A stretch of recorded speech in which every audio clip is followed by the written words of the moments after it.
Fairy tales are fun. We can escape reality for a moment and enjoy the fictional fantasy. But for those who are willing to accept the cold, hard truth, fairy tales are best left for story time. Statistically, something is very off today. The stock market is pricing in several rate cuts in 2019, and yet stocks are at all-time highs. We have stocks that are literally at $1 trillion, but we can't even manage with some of the lowest interest rates in history? You came here for the truth, so let me unveil that for you. Today we are going to talk about what happened with the Federal Reserve. This is so important because the market is really relying on everything that they do and everything they say. We even saw central bankers from around the world preaching to the Federal Reserve, stop increasing interest rates. This was in 2018. Begging and pleading, saying it is having a detrimental effect on us. Please stop it right now. All of the central banks around the world are printing money to one degree or another. They have historically low interest rates. We have seen central banks, some places that have already gone on their rate cut cycles, and this has been unprecedented because this is supposedly way beyond the recovery phase. We are supposed to be growing. We are supposed to be in this state of perpetual boom, and yet we have interest rates that are at historic lows on a global level. Something is definitely not right.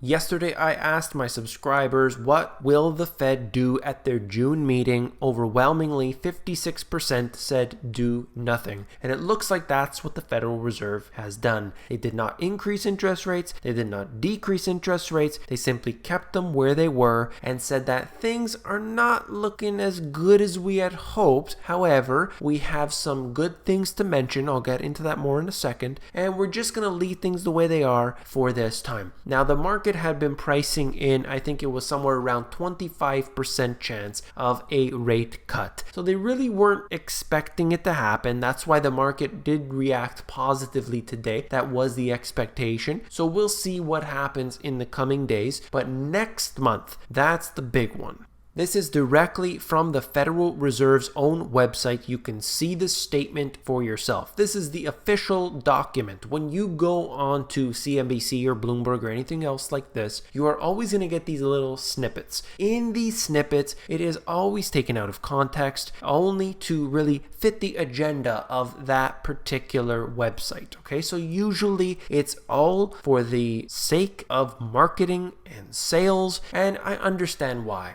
They need to make a profit. They can't make things look bad in any way because that is not good for their advertisements. However, if you just look at the source, whether it's from the Federal Reserve or whether it's some sort of speech that took place, maybe it's some information that's out there, you always want to get it direct. That's why I show you the stats right from the place it came from. There's nothing really big in this that I wanted to show you, except at the very bottom, just to note the fact that Bullard, James Bullard, is the only individual that voted for a rate cut this time around. All of the other members said, no, we do not want a rate cut, but Bullard, the individual that probably would have cut rates back in 2015, bringing them into the negative, he also wanted QE4, said that would be a great idea. And of course, all of these individuals, even Janet Yellen, before she became the chair, said that she would vote for negative rates. They all want this. They all want more stimulus because it looks good on them. If they're the one that's saying maybe we should be a little tighter, of course that's not going to look good. They have to pretend that they are, balancing both sides and this and that. They're simply going with what they're told to do. Okay, so you have to understand that Powell is one individual. That's not the way this works with the FOMC. They're always blaming Powell and what he's doing. He's one person, okay? That's just simply the facts. Fed holds rates steady but opens the door for a rate cut in the future. They dropped the word patient in describing its approach to policy. The market didn't like that one, so they simply removed it from their statement. This is some information here that, of course, you can see for yourself, but you know all about it. I'm just going to move on. The futures market is betting on more than a full quarter-point rate cut for July. This is the expectation of the market. If they do not deliver a rate cut, then we're going to have some issues, okay? So it depends on where the market is at, depends on employment stats. All of that information, of course, is important. But let's say we are currently sitting at right around all-time highs. The same thing happens in July. The market's not going to be happy if they don't get their cut. There wasn't an expectation for a cut today overwhelmingly, but July is a different story. So of course, I'll bring you a video. Let's continue. S&P performance on Powell FOMC day. Generally, over the last little while, it has been very negative because he hasn't suggested that they're going to bring interest rates down. They haven't talked about printing excessive amount of money. On previous instances, we have seen the Federal Reserve being very weak, bending over backwards, but that's not enough for the market. They want the reassurance that money printing is coming, that this reduced interest rate policy right into the negative if that's what it takes. But this happened back in January to a significant degree, but you can also see that June's meeting was positive because the market was expecting it to stay where it was. However, July is a different story.